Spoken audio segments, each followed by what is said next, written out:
President Lagarde. Good to have you back here in the committee. Over the last 12 months, we have seen the steepest rise in interest rates in the history of the Eurozone as a response, of course, to the energy price shock basically coming from fossil fuels. But what we don't know yet so much about is how much economic damage the higher interest rates will still bring, with some of our economies facing a recession and also a high need for green and for social investments. According to the EU Commission, the newest figures for the investment gap for the energy transition is 620 billion annually. We, at least as Greens, think that your monetary decisions are slowing the economy and are also playing a role in decreasing the level of investment. So what I would like to ask you is if it really makes sense from your perspective to slow down the economy with a record level of interest rates hikes in a time where we actually have a big need of investments. Slowing down the economy makes sense if the economy is overheated from our perspective, but is this really the case right now? Demand did not rise. In fact, also consumption remains below the level we had in 2019. So my question to you more directly goes on how the ECB can justify the latest interest rate hikes increases to further dampen the demand. Well, thank you so much for your question. And it allows me to focus on one specific issue, which is the financing of the green investment going forward. But let me preface that with the justification for our various decisions over the course of the last 12 months or so. And that lies squarely in our mandate to procure price stability and to return inflation to what has been defined as price stability, which is 2% in the medium term. That's what is driving us. That was what is obsessive about the mission that we have and the mandate that we are given by the treaty by which we abide. That's where we are. And that's predominantly interest rates that we can use as a key tool in order to return interest rates, in order to return inflation to target 2%. Now, let me now turn to what is really the core of your question, which is there is a big investment need.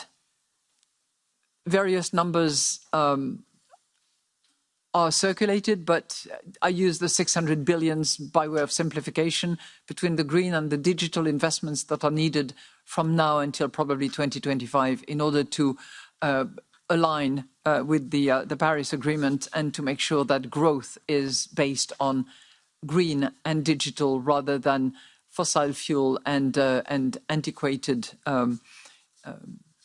other tools.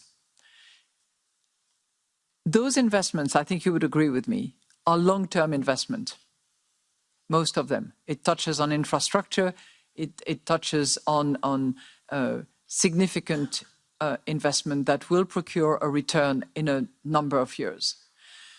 To structure those investments, investors need to understand where inflation will be, where prices will be, what will be the cost of construction, what will be the cost of maintenance, what will be the cost of running these new infrastructure models. If inflation is out of hands, this will not work because investments will not take place. We need to be able to anchor expectations so that those who invest appreciate that in 3 years, 5 years, 10 years, inflation will be kept under control at this price stability objective that we have.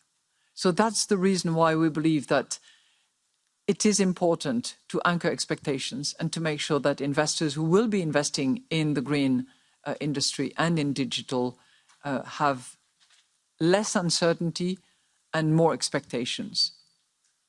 Thank you. Follow up? Yes. Yes, thanks for your answer. First of all, on the data based approach you were speaking about, or data-dependent approach you were speaking about in your initial remarks. I would like to get a better understanding on which data precisely actually are showing you that the level of interest rate hikes you have decided on are important to bring inflation down, or if this maybe not is up to the policy level, to energy policy, to fiscal policy to deal with the level of inflation. So I would like a little bit more into the data you are working with. And the second question is on the figures the Sustainable Finance Lab came up with, basically mentioning that for the Netherlands alone, the interest rate hikes means that the cost of renewables are increasing by 70 billion. So there is a direct effect on the level of investments in sustainable renewables, renewable energies, with the decisions you made on the monetary policy side. So I would also like to get your remark on this, and also to get a better understanding of also maybe some of the debates you also have internally in the ECB. That's a really long question, but let me focus on the first part, where you want to fully understand what we mean by data dependency in particular. So we have identified 3 key areas that are helping us form a judgment and determine the assessment of the current situation and what will help us reach the 2% target. Those are 3. The first one is the inflation outlook, and that is informed by economic and financial data that are embedded in models, and I say models on purpose because they are large key models, but also supplemental models in order to assess the inflation outlook. So what will inflation look like, taking into account current assumptions on multiple matters in 24, in 25, and in 26 later on. That's number 1. Number 2, we look at underlying inflation numbers, some of which are empirically collected and aggregated, others are also model-based.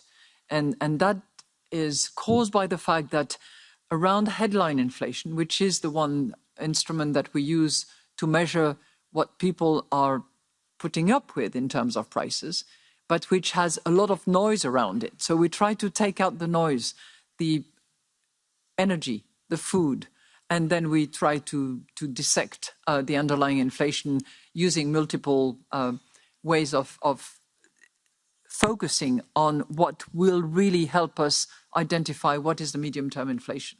And the third element is the strength of the monetary policy transmission. So for that, we look at, how fast does it travel to money markets, to banks, to financing institutions at large, and how does it then travel to the economy? What are the costs of borrowing? What is the duration? What are the terms and conditions that are offered? And that helps us understand whether, when we increase rates, which is the key tool that we have available for that, whether it actually impacts on the financing of the economy. So we look at those 3 categories of data informed by different components in order to assess what is most efficient and what takes us to the 2% target medium term that is really driving us. Now, I know you asked me a specific question on the Netherlands, but I would beg you to consider what would happen if we just let inflation run loose. How much certainty, how much confidence would investors have in the fact that 5 years, 6 years, 7 years, 10 years from now, when those projects eventually procure a return to the investors, they don't know whether inflation will be anchored or whether it will be loose and running. That's what's guiding us.